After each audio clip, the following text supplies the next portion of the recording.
Risk of Rain 2, one of the best roguelikes of all time. One way or another, you have definitely heard of it.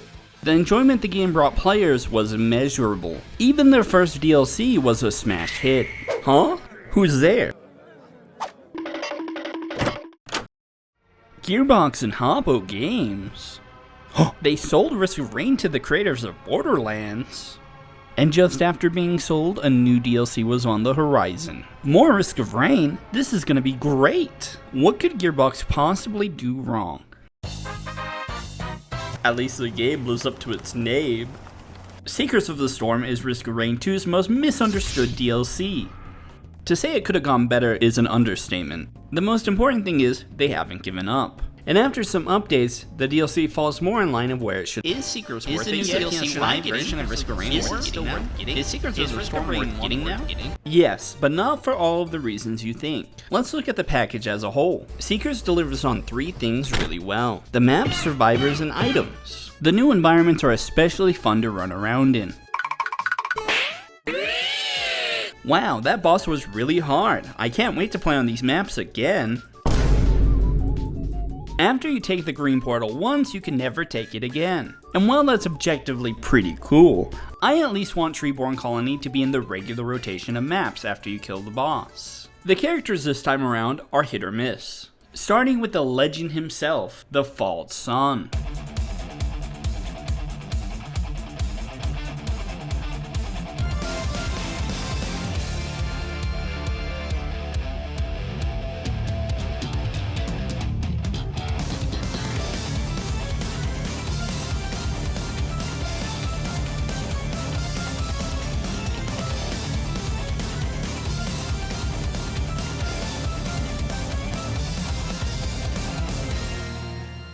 The first thing you'll realize when playing the False Sun is that he's kind of janky. Where he makes up for this is in his genuinely fun kit.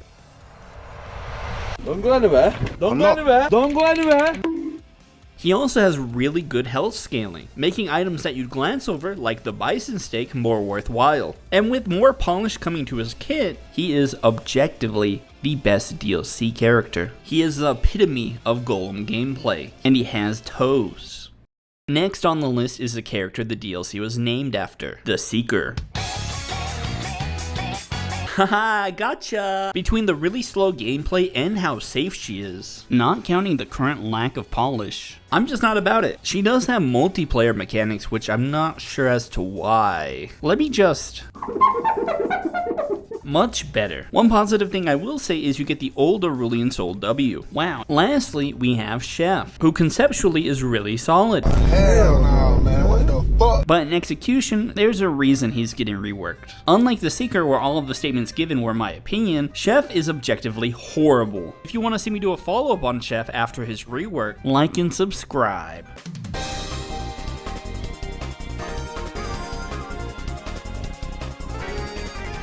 The items this time around are really good. Maybe a little too good. But all that matters is that they're fun to use. The variety, however, is not that great. The lunar item kinda sucks. And the active item is a free revive.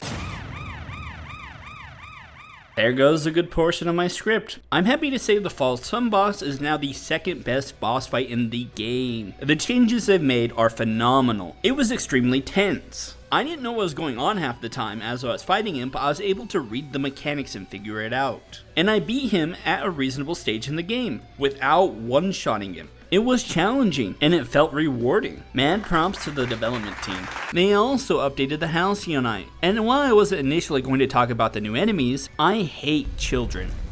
But if there is something I love, it's the music.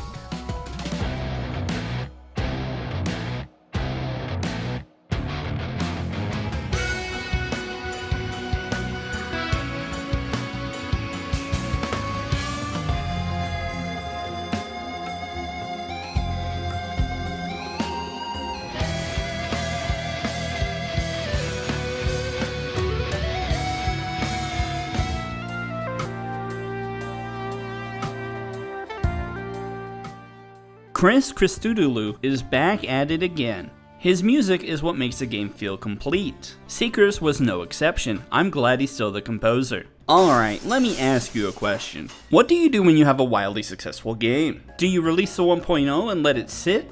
Or do you continue updating the game with quality of life and DLC? You sell it! Oh yeah, we're making the money, we like the money, it's money time, money. Jokes aside, I have two big issues with the DLC. The first is that there's too many revives. Dio's best friend was made rare for a reason, so why are there 3 other revives that are much easier to get? If you can revive more than once without being insanely lucky, then there's an issue. Something I dislike even more are the lack of secrets.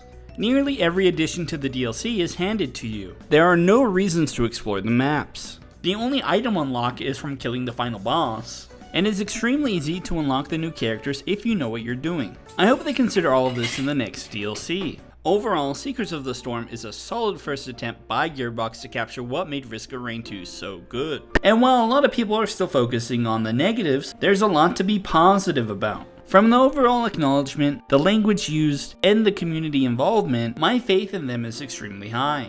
I'm positive if they're given enough time, they'll be able to make something that's truly worthy of the Risk of Rain name. There's not a lot of other games out there that capture the essence of what makes this game so great. And in order to get more DLCs, we have to support them. Thank you so much for watching my video. I love this game and I wouldn't mind making more content about it. Let me know what you think down below, and I'll see you in the next one.